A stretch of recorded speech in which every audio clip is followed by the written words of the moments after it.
कर पतितों को पावन बनाते हैं? नहीं। अभी माना कलयुग का अंत और सतयुग का आदि जो संगम युग है, उस संगम में ही बाप आकर सबको समझाते हैं,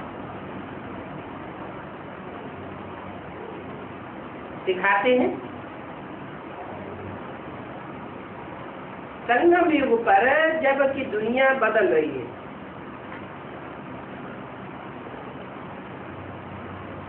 और कोई युग में दुनिया बदलती ही नहीं,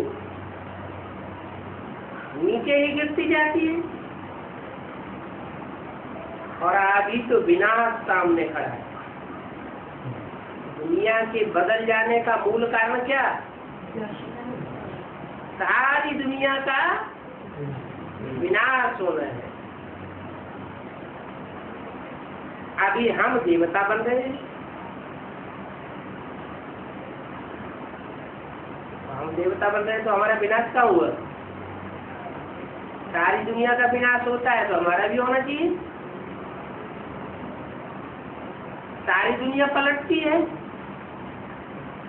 हम देवता कैसे बन गए?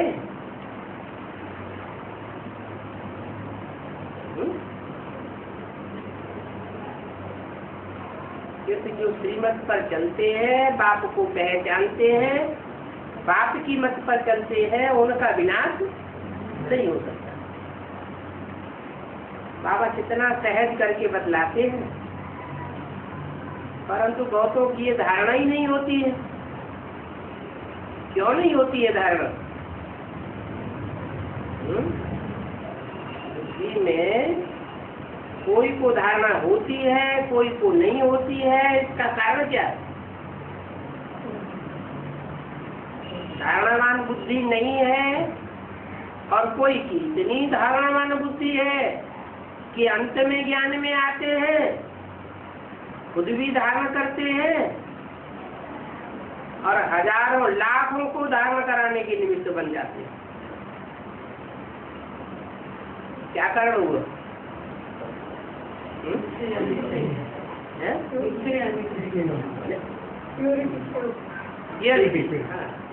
पूर्व जन्मों की प्योरिटी की पावर है, जिसके आधार पर इस जन्म में भी वो आत्मा झट से ज्ञान को खुद भी उठाती है और दूसरों को भी धारण कराने में सक्षम बन जाती है। धारणा नहीं होती है, ज्ञान की धारणा नहीं होती है, तो एक बाप को याद करते ही नहीं, कोई न कोई दूसरा याद आता रहता है। सेदानियों को याद करने लग पड़ते हैं। बाप के सामने बैठ करके भल सुनते हैं,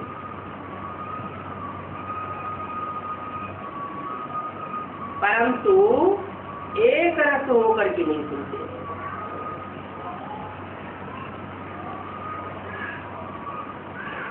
बुद्धि और तरफ भागती रहती है। यहाँ भी ऐसे होता है और भक्ति मार्ग में भी ऐसे होता है। सारा दिन व्यस्त हो जाता है। बाकी जो समय निश्चित करते हैं याद में बैठने के लिए, उसमें भी बुद्धि इधर उधर हो जाती है। और सबका ही ऐसा हाल होता है। क्या?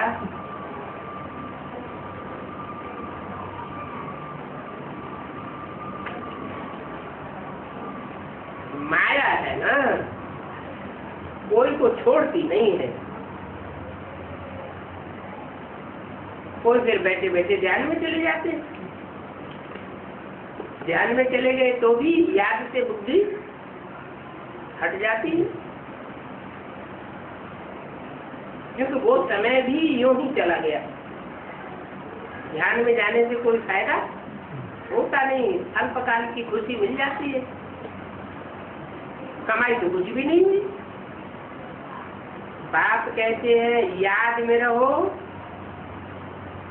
इस याद से ही विकल्प विनाश होंगे और कोई दूसरा रास्ता नहीं है पाप कर्म भस्म करने का। जो ध्यान में जाते हैं उनकी बुद्धि में बाप की याद नहीं रहती। बहुत घोटाला है इन सब बातों में। ध्यान दीदार इनसे कोई फायदा नहीं है और तुमको तो आंख भी नहीं बंद करनी चाहिए। तो ध्यान दीदार में भी जो जाते हैं उनकी आंखें मोस्टली बंद हो जाती। याद में बैठना है ना, तो आर्टिफिशियल याद में बैठा जाता है क्या? कोई संबंधी को कोई याद करता है तो आंखें बंद करके बैठ जाता है क्या?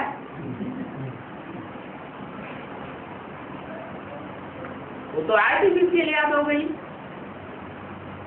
ओरिजिनल जो याद होती है वो तो चलते फिरते उठते बैठते जहाँ भी जिससे प्यार होता है वो याद आ जाते हैं। तो आंखें खोलने से डरना नहीं चाहिए क्या? क्या आंखें खोल करके बैठेंगे तो कोई सामने आ जाएगा तो उसकी बुद्धि में याद आ जाएगी।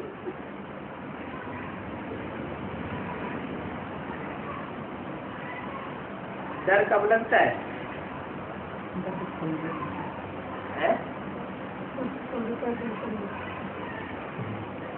अंदर खोट होती है, कोई चोर बैठा होता है तो उसे डर लगता है। तो आंखें खोलकर बैठने से डरना नहीं चाहिए। आंखें सदैव खुली हुई हो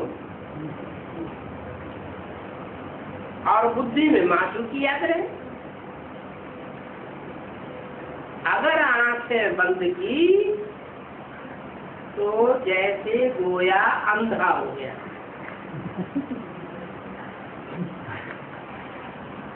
अंधे की औलाद अंधा हो गया। यह कायदा नहीं है क्या कि बंद आंखें करके बाप को याद करें। बाप कहते हैं याद में तो भल बैठो, परंतु ऐसे थोड़े कहते हैं आंखें बंद करो। आंखें बंद करेंगे व कान नीचा करके बैठेंगे तो फिर बाबा देखेंगे कैसे? मुख्य बात तो ये है।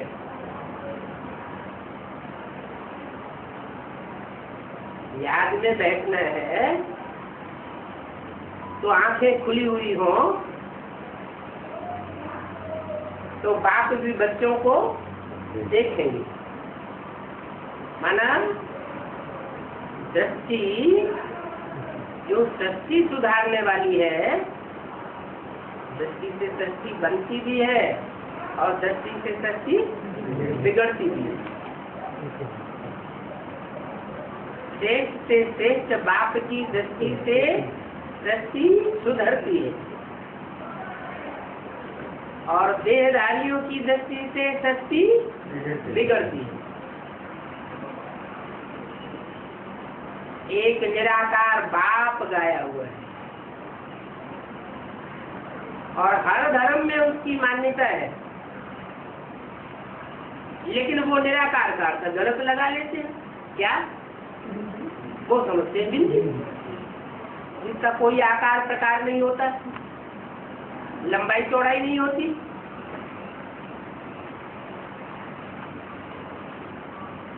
बिंदी की लंबाई चौड़ाई कोई नाप सकता है क्या? तो अति सूक्ष्म अणुअणीयांशम शास्त्रों में बोला है, अणु से भी अनुरूप है। तो निराकार का अर्थ ये नहीं है। निराकार का अर्थ है सूक्ष्म बौद्धिक स्टेज वाला। जितनी सूक्ष्म बुद्धि की स्टेज होगी उतना ज्ञान की गहराइयों को पकड़ सकेगा और उतना ही सूक्ष्म से सूक्ष्म बाप को पहचान सकेगा। जो जितना बाप को पहचानेगा उसके महत्व को जानेगा तो फिर याद भी करेगा। अगर ऊंचे से ऊंचे बाप के महत्व को ही नहीं जाना तो याद कैसे करेगा। तो बाप कहते हैं आंखें जो है वो याद में बहुत काम देती है। कोई किसी से दिल लग जाती है तो पहले पहले क्या होता है? पहले क्या होता है? पहले तो और इंद्रियों का संग होता है या आंख का संग होता है? आंख का संग होता है। तो ये आंख सब इंद्रियों में मुख्य है। एक दृष्टि से वृत्ति बनती है। दृष्टि सुधर जाए तो वाइब्रेशन सुधर जाते हैं और ये दृष्टि सुधारने का काम सिर्फ एक बाप का है। ऐसे नहीं कि मनुष्य को दृष्टि देंगे तो सृष्टि सुधर जाएगी। बेसिक नॉलेज में ब्राह्मण लोग क्या समझते हैं? एडवांस के मुकाबले बेसिक में चलने वाले तो हजारों लाखों करोड़ों की तादाद में है। लेकिन वो क्या समझते हैं कि दीदी दादी दादाओं की कृपा शक्ति से हमारा उद्धार हो जाए। लेकिन ये हो नहीं सकता। 2500 वर्ष से मनुष्य शक्ति गुरुओं की कृपा शक्ति लेते लेते गिरती चली आई। अब इस शक्ति को दृष्टि से बाप उठाने आए। एक ही बाप है, उनका एक ही बिंदी है। तो बिंदी एक है, 4 है, 8 है, उसकी कोई विशेषता पेक्युलरिटी तो है नहीं। वो बिंदी जब साकार शरीर में प्रवेश करे मुकर्रर रस में तब ही पता लग सकता है कि वो सुप्रीम सोल की दृष्टि से हमारी सृष्टि सुधर रही है। तो आंखें कब भी बंद नहीं करना चाहिए। आंखें बंद हो जाती है जरूर कुछ दाल में काला है।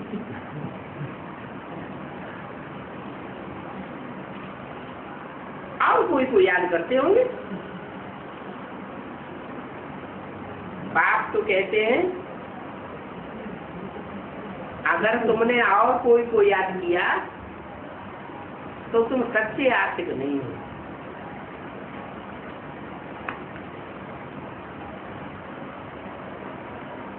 मैं तो सच्चा मासूक हूँ लेकिन तुम सच्चे आस्तिक नहीं हो। सच्चे आस्तिक बनेंगे तो ऊंच पद जरूर पाओगे। मैंने बाप से कौन से ऐसे बच्चे हैं जो ऊंच पद पाते हैं? उनका मुख्य गुण क्या हुआ? बाप को क्या प्रिय है? गॉड इज द ट्रूथ कहा जाता है, सच्चा पातशाह कहा जाता है, सत्य गुरु कहा जाता है, सत्य युग स्थापन करने वाला है। तो सत्य खंड स्थापन करने वाले बाप को क्या प्रिय है? पहले सच्चाई प्रिय। तो सच्चा होगा तो आंख क्यों छुपाएगा? आंख क्यों बंद करेगा? तो सच्चे आशिक बनेंगे तो जरूर पद पाएंगे। ये सारी मेहनत ऐसी याद में है और देहाभिमान बुलाता है। आत्माभिमान बाप की याद दिलाता है। खुद आत्मिक स्थिति में होंगे तो ऑटोमेटिक बाप याद आ जाएगा। और कोई न कोई देह की, देहधारी की याद में होंगे, देह के पदार्थों की याद में होंगे तो ऑटोमेटिक बाप भूल जाते।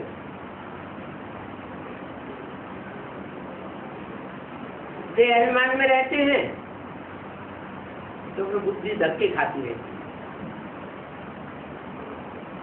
एक देहधारी में जाएगी, दूसरे देहधारी में जाएगी,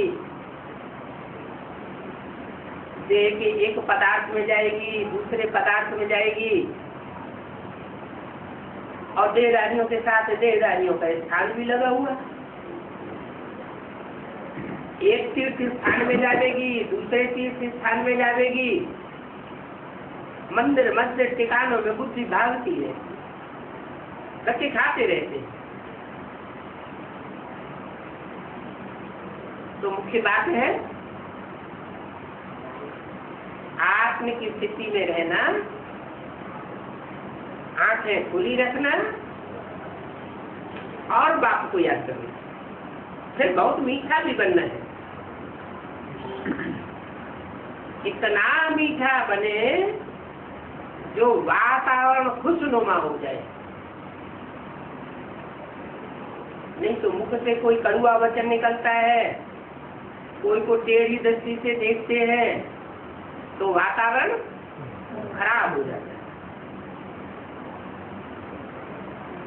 कोई आवाज भी नहीं होना चाहिए। वातावरण में मिठास हो, कड़वाहट न हो, कोई प्रकार की आवाज भी नहीं। कोई भी आवे तो देखे कि ये कितनी मीठी बातें करते हैं। क्या मीठा बोलो, धीरे बोलो और कम बोलो। बहुत साइलेंस होनी चाहिए। ज्यादा बोल जहाँ होती होगी तो साइलेंस होगी, हो नहीं सकती। बहुत बोल करने से फिर आपस में लड़ झगड़ पड़ते। कोई बात ऐसी निकल जाएगी जो एक दूसरे को कचोटती रहती।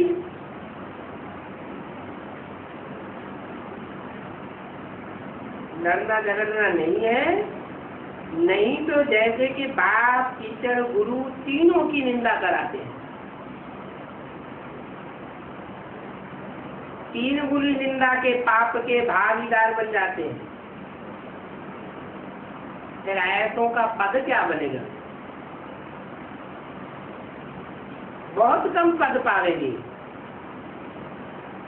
बच्चों को तो अभी समझ मिली है। कब?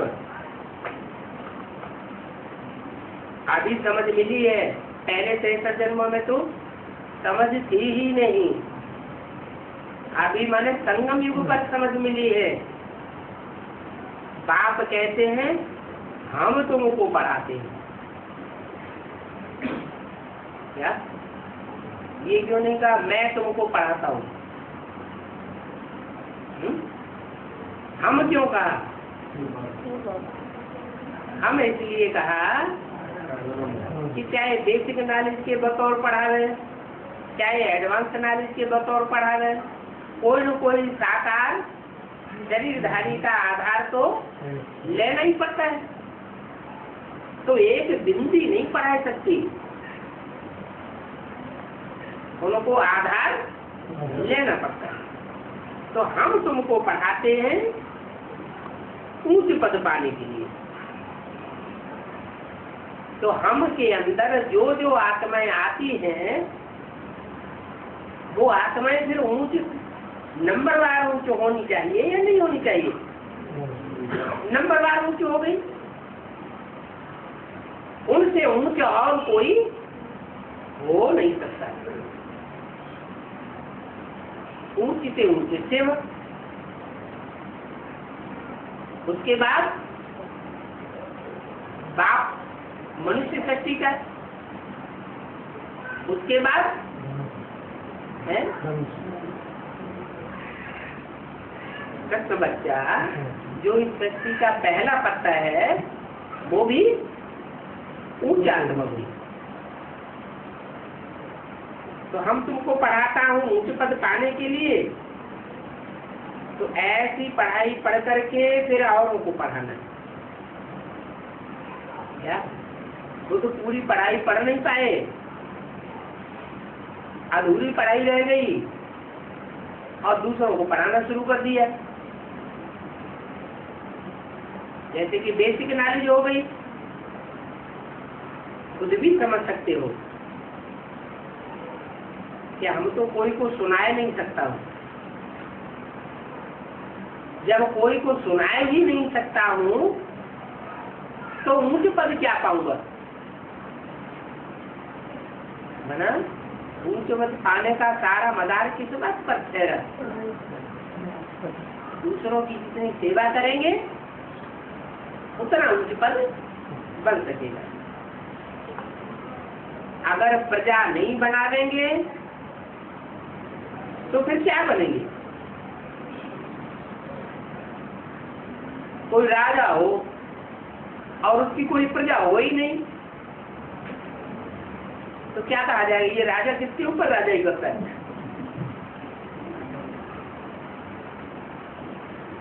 जानवरों के ऊपर तो राजाई नहीं करेंगे। भैंस चराता हो और कहे मैं राजा हूं,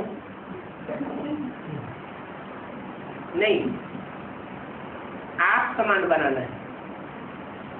जैसा राजा होगा यथा राजा तथा उसकी प्रजा हो। राजा सूर्यवंशी होगा तो प्रजा भी सूर्यवंशी होगी। राजा चंद्रवंशी होगा तो उसकी प्रजा भी चंद्रवंशी होगी। ऐसे नहीं कि चंद्रवंशी प्रजा में सूर्यवंशी राजा के गुण आ जाएंगे।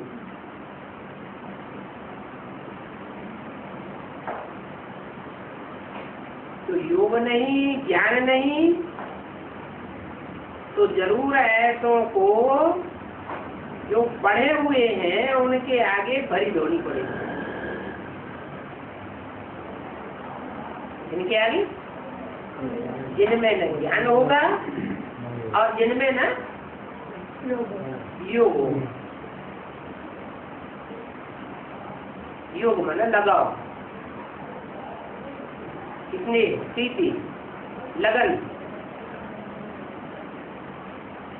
अपन को देखना चाहिए। अगर इस समय संगम युग के समय नापास हुए और कम पद पाया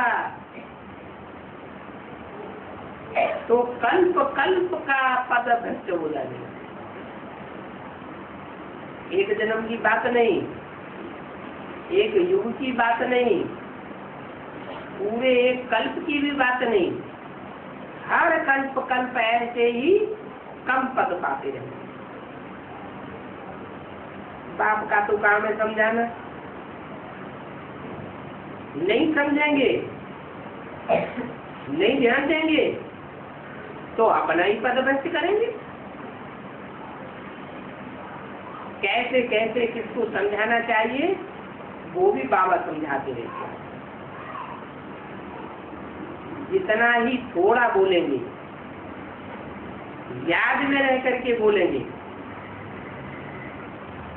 मीठा बोलेंगे, उतना ही अच्छा है। क्योंकि क्या होता है, समझाने वाला समझाता है एक आत्मा में और आवाज आती है 2-4 घरों तक। तो क्या साबित होता है? आत्माभिमानी होकर पढ़ाई रहा है, बाबा की याद में पढ़ाई रहा है, या देह अभिमान में पढ़ाई रहा है? खुद देहभान में है तो आत्मा भी कैसी तैयार होगी?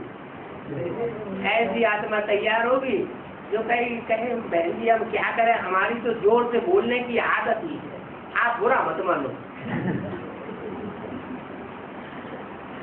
माना वो अपनी जोर से बोलने की आवाज वो कम करना उनके बस की बात जैसे रही नहीं। ओम शांति। ये है एक छोटा सा रात्रि क्लास 20 मार्च 1977।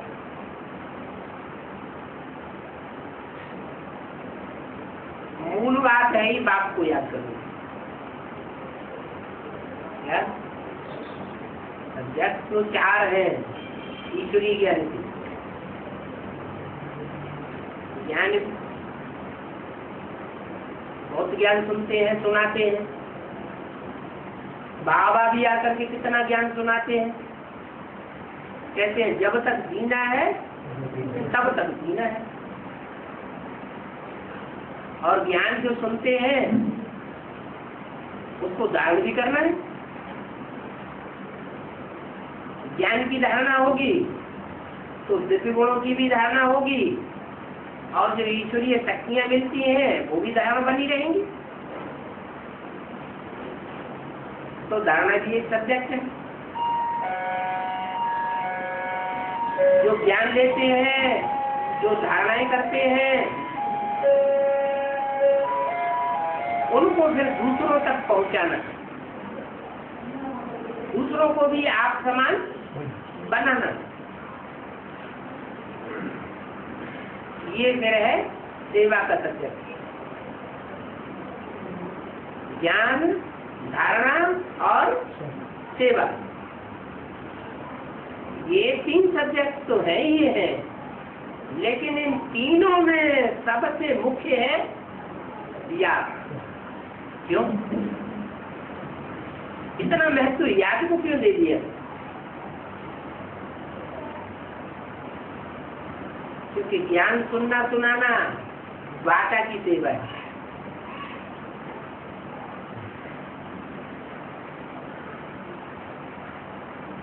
वाचा से जो सेवा होती है उसके लिए कुछ भागदौड़ भी करनी पड़ती है। माना कर्मेंद्रियों की भी सेवा करनी पड़ती है। तो कर्मणा सेवा और वाचा सेवा ये स्थूल सेवा है या सूक्ष्म सेवा है?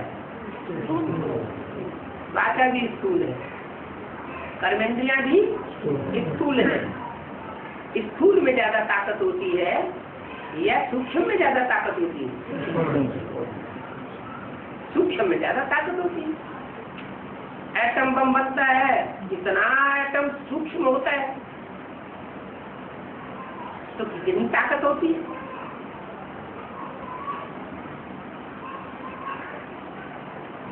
आत्मा को अणुरूप कहते हैं। तो विद्वान आचार्य भी कहते हैं आत्मा बहुत शक्तिशाली है। अब शक्तिशाली तो है, लेकिन फिर नीचे क्यों गिरती जाती है आत्माएं? देवत्व से नीचे गिरी तो मनुष्य बनी, मनुष्यत्व से नीचे गिरी तो राक्षस बन गई, जानवर जैसी, जानवरों से भी बदतर बन गई। तो आत्मा में पावर कहाँ हुई?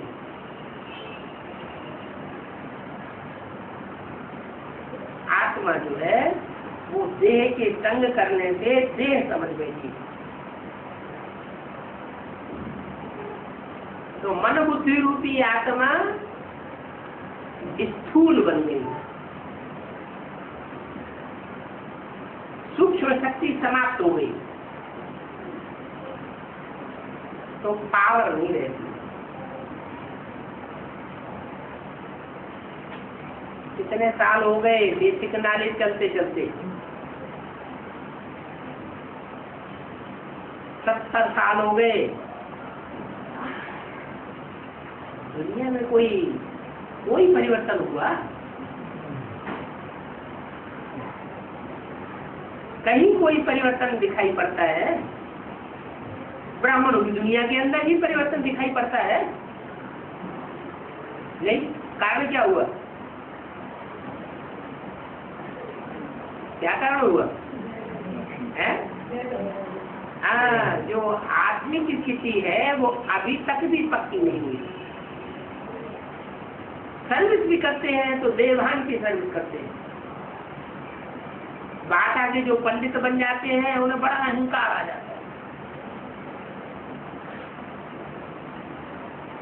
दूसरों को कंट्रोल करने लग पड़ते हैं। तो देवभान की सेवा हुई ना।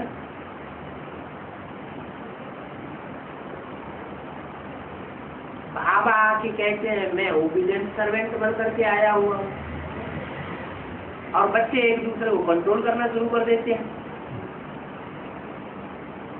तो देवभान की सेवा और आत्माभिमानी की सेवा,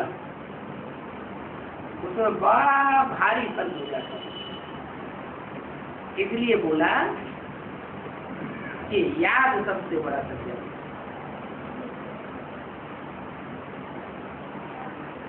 ज्ञान मुख्य चीज है। आत्मा का, परमात्मा का, सृष्टि चक्र का ज्ञान नहीं होगा तो फिर पहचान नहीं होगी। ज्ञान मुख्य है और पहले है।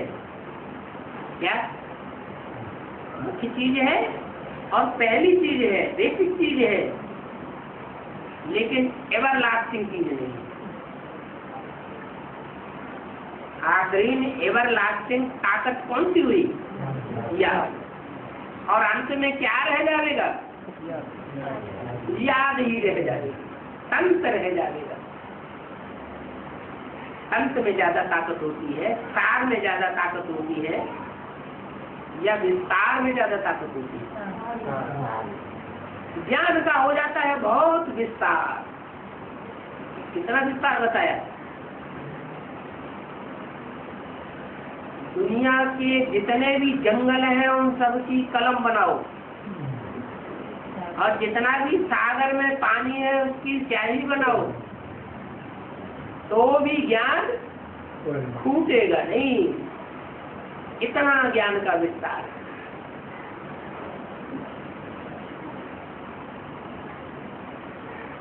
तो सार लेना अच्छा या विस्तार लेना अच्छा? ये भी ठीक है। जितना हम सार ग्रहण करेंगे उतना ही विस्तार करने वाले भी बन जाएंगे।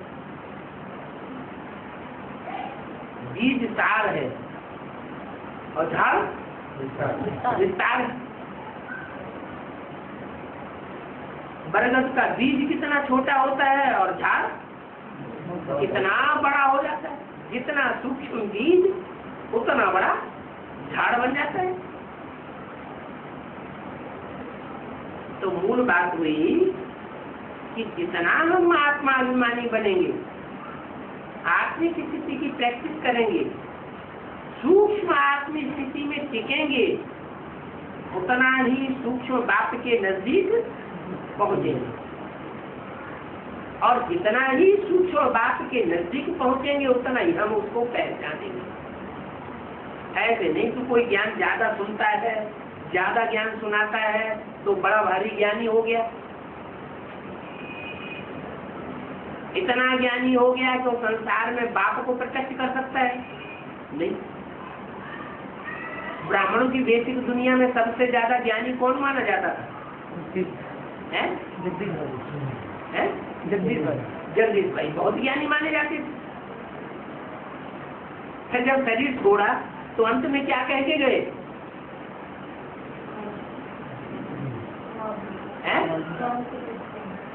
ये कह के गए कि हमने जो प्रतिज्ञा ली थी कि मैं बाप को प्रत्यक्ष करके छोड़ूंगा, बाप की पूरी प्रत्यक्षता करूंगा।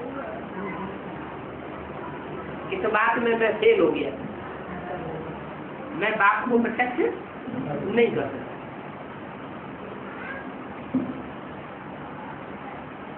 तो ज्ञान जल है और याद भोजन है। ताकत जल में ज्यादा होती है या भोजन में ज्यादा ताकत होती है? भोजन खाएंगे तो ताकत मिलेगी, पानी ही पानी पीते रहेंगे तो ताकत नहीं मिलती। फिर अच्छा पानी पीना बंद कर देते, भोजन ही भोजन खाते रहे तो गर्मी चढ़ जाएगी, तो वो भी नहीं चलेगा। बैलेंस रखना, भोजन भी लेना, याद में भी रहना, और साथ साथ ज्ञान का जल भी ग्रहण करना। लेकिन जल को प्रिय महत्व इतना नहीं देना कि बस ज्ञान ही सब कुछ है, नहीं, ज्ञान भी सब कुछ नहीं है, ज्ञान की दूसरों की सेवा करना भी सब कुछ नहीं है, और ज्ञान की जो धारणा की और दूसरों को कराई वो भी सब कुछ नहीं। तीनों सब्जेक्ट में अगर कोई फेल भी हो जाता है, लेकिन याद की सब्जेक्ट में अगर परसेंटेज सबसे ज्यादा चली जाती है तो अंत में रिजल्ट क्या निकलेगा, पास या फेल? पास कहा जाएगा।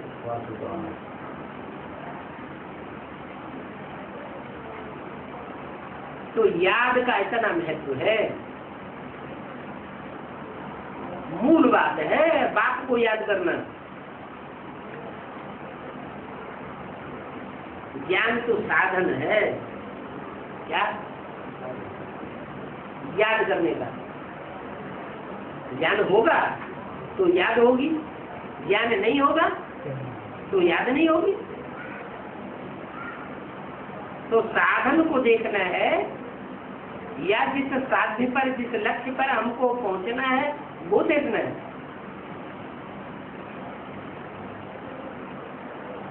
साधन साधन है और साध्य साध्य है। लक्ष्य होगा तो लक्षण आ गए। तो बाप को याद करने की मुख्य बात, और दूसरी बात शक्ति चक्र को याद करना, ये हो गया ज्ञान। ये नंबर 2 की चीज। पहला प्रियरिटी याद के सब्जेक्ट को, और दूसरा ज्ञान। तो अपने ऊपर ये नजर रखनी है। तीसरी बात कि मेरे अंदर कोई अवगुण तो नहीं है। बच्चों को ये चाहना है कि बाप से हम पूरा वर्षा ले लें। कोई बच्चे हैं इतनी बातें नहीं समझते हैं, जितना विस्तार बताया जाता है ज्ञान का, तो बाप कहते कोई हर्ज नहीं। बूढ़ी बूढ़ी माताएं बहुत अफसोस करती रहती हैं कि हमारे अंदर तो ज्ञान ठहरता ही नहीं। बाबा कहते कोई हर्ज नहीं। अच्छा तो लगता है, जब ज्ञान सुनते हैं तो अंदर से चाहना तो है, अच्छा तो लगता है। इतना ज्ञान नहीं है तो कोई हर्जा नहीं। हमको तो बाप से वर्षा लेना है, मुक्ति और जीवन मुक्ति। तो पहले पहले ये निश्चय होना चाहिए कि जिससे वर्षा लेना है उसको हमने पहचान लिया। बाप को पहचाना, बाप को जाना, माना बहुत बड़ा काम हो गया। इसलिए बाबा कहते हैं तुम बच्चों में और कोई शिष्ट हो या ना हो, दुनिया वालों के मुकाबले कौन सा विशेष गुण है? बाप की पहचान तुम बच्चों को। बल कोई गुण नहीं है, मेरे निर्गुण हारे में कोई गुण नहीं। बंदरों की महफिल में आता हूँ, कोई कहे बंदरों को कुछ गुण होता है? बंदरों में तो विकार ही विकार भरे पड़े होते हैं, गुण तो कोई होता नहीं। तो भी राम की सेना गाई हुई क्यों है?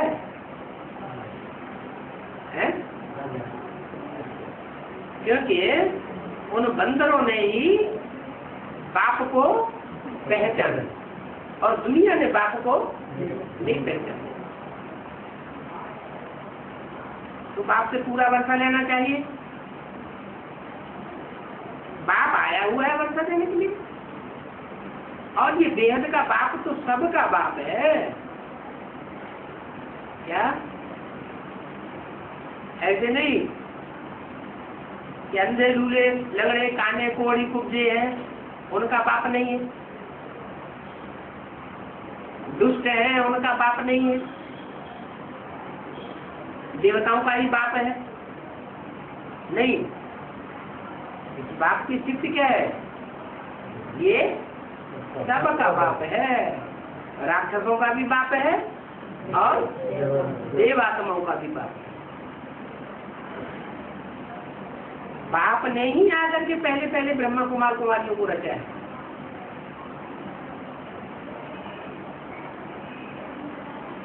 बाप से वर्षा भी जरूर बच्चों को ही मिलना चाहिए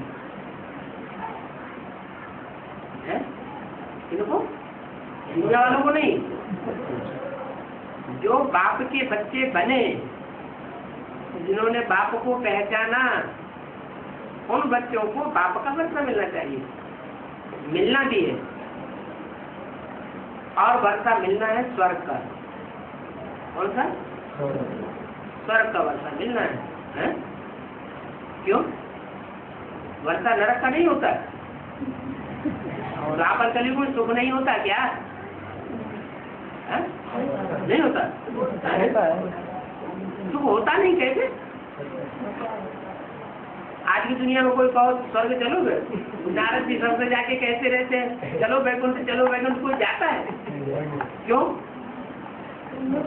कैसे? इसी दुनिया में स्वर्ग है, हमको यही महलमानियां आटारियां हैं, हमको सब प्रकार की सुख साधन प्राप्ति है, तो हम स्वर्ग में क्यों जा रहे हैं? हमें स्वर्ग का वर्षा नहीं चाहिए। सन्यासी क्या कहते हैं? अरे शिवो हम तो खुद ही शिव है, भगवान है, हमें स्वर्ग में नहीं जाना। स्वर्ग की सुख काल विस्तार समझ सन्यासी लोग कहते हैं। बाप कहते हैं मैं वर्षा देता हूँ स्वर्ग का, तो जो मैं स्वर्ग का वर्षा देता हूँ वो काल विस्तार समझ तुमको देता हूँ। काल विस्तार का मतलब हुआ कि मनुष्य जो कुछ खाते हैं और खाने के बाद जो रस निकल जाता है, जिसका खून मांस मज्जा बन जाता है, उसके बाद जो बचता है कचरा पेट में, वो विस्तार है। जो कचरा बचा वो विस्तार, उस विस्तार को कौवे ने खाया और कौवे का मांस मज्जा खून बनन, फिर उसके पेट में जो बचा वो काल विस्तार कहेंगे। तो सन्यासी लोग कहते हैं स्वर्ग के सुख काल विस्तार समझ। तो बाप की ग्लानि करते हैं, बाप जो ऊंचे से ऊंची प्राप्ति आकर के कराते हैं, उसकी ग्लानि हुई या सम्मान हुआ? ये तो ग्लानि हो गई। बाप कहते हैं मैं ही आकर के स्वर्ग का वर्षा देता हूँ, और किसको देता हूँ? तुम बच्चों को देता हूँ जो स्व स्थिति में स्थित होते हैं। क्या? तुम बच्चे, चाहे वो बच्चे राक्षस बन गए हो, चाहे बंदर समान बन गए हो, जानवरों से भी बदतर बन गए हो, लेकिन वो स्वस्थिति में टिक जाते हैं, उन बच्चों को मैं वर्षा देकर जाता हूँ। इसी जीवन में जो स्वस्थिति धारण करते हैं। राधा कृष्ण की आत्मा इसी जीवन में स्वस्थिति धारण करती है। उनको बाप से डायरेक्ट वर्षा मिलता है? उनको नहीं मिलता। और तुम बच्चों को मिलता है, इसलिए इनको उठा के एक बाजू रख दिया। मैं इनसे बात नहीं करता हूँ, मैं तुम बच्चों से बात करता हूँ। बाजू में रख दिया, माना इनका इतना महत्व नहीं है जितना तुम्हारा महत्व। तुम इसी जीवन में रहते रहते, इसी शरीर में रहते रहते इतना ऊंचा पुरुषार्थ कर लेते हो कि आत्म की स्थिति में सदाकाल के लिए टिक जाते हो। और जो जितना आत्म की स्थिति में टिकता है उतना फिर बाप को भी याद कर लेता है।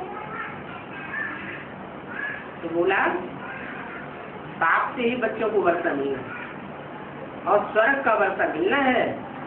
क्या स्व स्थिति का वर्षा मिलना है।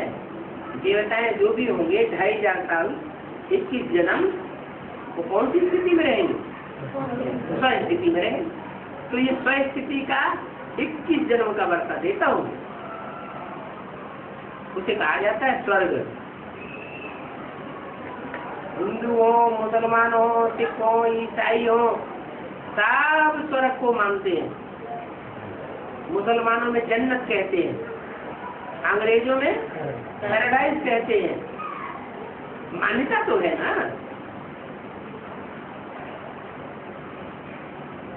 तो वो स्वर्ग का वर्षा मैं आकर के देता हूँ। बाकी जितना वर्षा तुमको मिलता है और मिलता आया है 2500 वर्ष के अंदर 63 जन्मों से, वो सब मनुष्यों से मिलता चला आया। मनुष्य माने नर। वो नर ने जो कुछ किया वो नर, उन्होंने जो कुछ कमाई कमा के थी, जैसे बाप होते हैं तो बच्चों के लिए कमा कमा के रख जाते हैं, तो वो उनका वर्षा माना जाता है। तो मनुष्यों ने जो कुछ कमाई वो सब हुआ नर। नर के द्वारा किया हुआ नरक, वो मनुष्यों से वर्षा मिलता है और मिलता आया है। उससे तुम कितने दुखी होते रहे, कितने धक्के खाते रहे, तो अभी वर्षा स्वर्ग का मिलना है। वो तुम अभी नरक में, अभी स्वर्ग में नहीं हो। वो कहाँ? नरक में। पाप वर्षा देते हैं स्वर्ग। उसके लिए तो हमको क्या बनना पड़े? पावन बनना पड़ेगा। स्वर्ग का वर्षा लेने के लिए मुख्य शिष्य क्या होनी चाहिए? पावन बनना पड़ेगा। पवित्र बुद्धि बन जाए। ऐसी बुद्धि बन जाए माने बुद्धि में संकल्प मात्र भी कोई इम्प्योरिटी का संकल्प ना आने पाए। संकल्पों में नहीं आएगा तो स्वप्न में भी नहीं आएगा।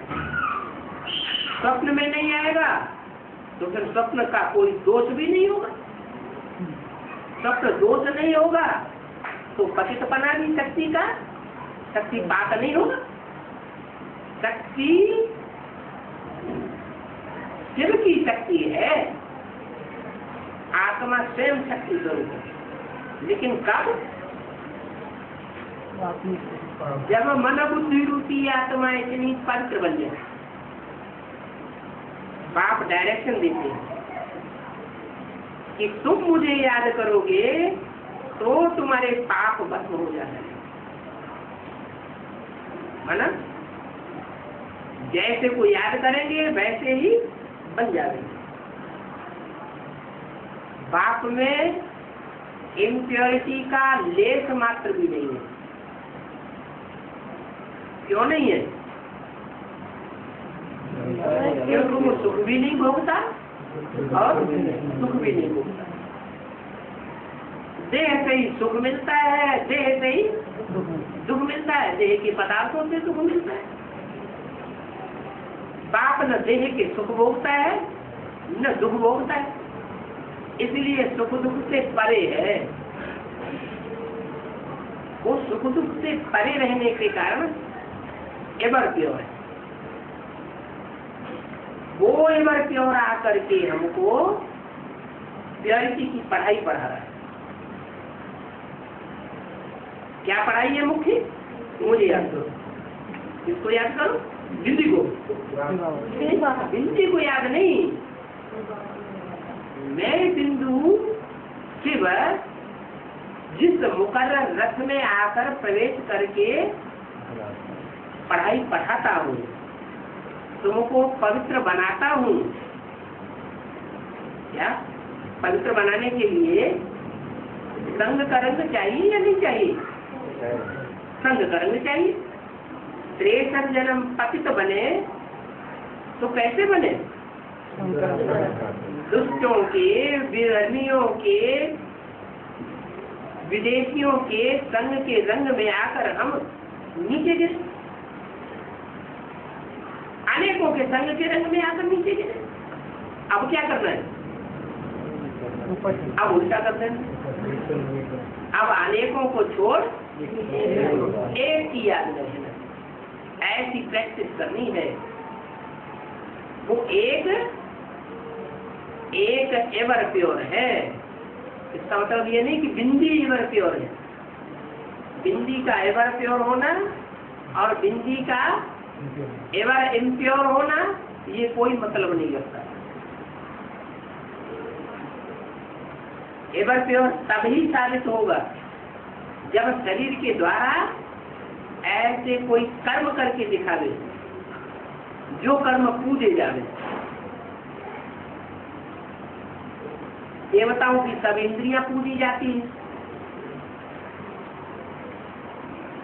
कमल नयन कहा जाता है, कमल पाद कहा जाता है, कमल हस्त कहा जाता है, कमल मुख कहा जाता है, और शिव बाप का तीसरा नृत्य दिखाया जाता है। बाप जब बाप बन के आता है, सारी मनुष्य सृष्टि का जो बाप होता है, संसार में प्रत्यक्ष होता है, तो उसकी कौन सी मुख्य इंद्रिय प्रत्यक्ष होती है संसार में? तीसरा नेत्र। उस तीसरे नेत्र की शक्ति से वो कार्य करता है जो दुनिया का कोई भी धर्म पिता, ग्रेट ग्रैंडफादर है, वो भी नहीं कर सके। क्या करता है?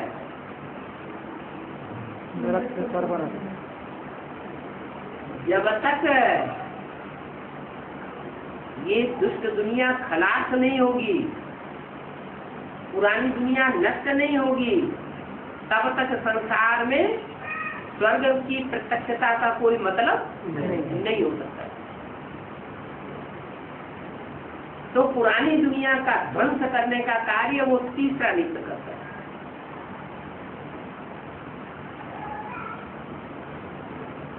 पहले अपने अंदर पाप साप भस्म करता होगा, काम विकार को भस्म करता होगा, या पहले बाहर की दुनिया में भस्म करेगा?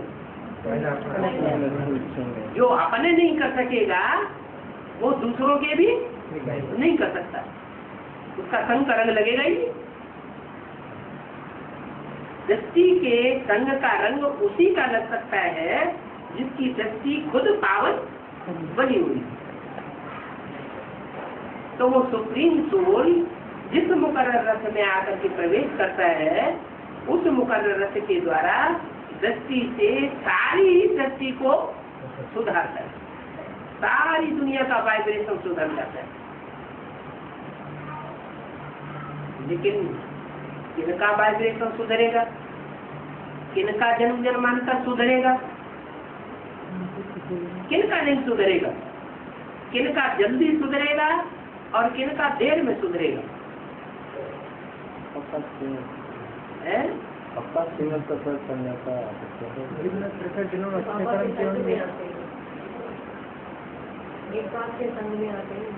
बात है पवित्र बनने। अभी जितनी भी पढ़ाई हुई एडवांस नॉलेज की, बेसिक नॉलेज की, उसमें संग के रंग में कौन आए? जाति। है? यज्ञ के आदि में भी संघ के रंग में रहे सूर्यवंशी बच्चे, और अभी एडवांस में भी पहचान करके रहे। पहले तो पहचानते नहीं थे, और अभी पहचान करके संघ के रंग में रहे, तो पवित्र बने है? बुद्धि पावन हुई, अपवित्र संकल्प तो आना बंद नहीं हुआ अभी। तो अपवित्र संकल्प आते हैं, माने सच्ची वृत्ति अभी भी दूषित हो रही है। पावन अभी न दृष्टि बनी न बुद्धि की वृत्ति बनी। और बाप क्या कहते हैं? स्वर्ग का वर्षा पाना है तो क्या करना है? पावन बनना है। जो पहले पावन बनेंगे वो जन्म जन्मांतर के लिए ज्यादा प्राप्ति करेंगे, जो बाद में पावन बनेंगे नंबर माला में नीचा हो जाएगा, तो उनकी प्राप्ति जन्म जन्मांतर की सुख की माना स्वर्ग की कम हो जाएगी। ओम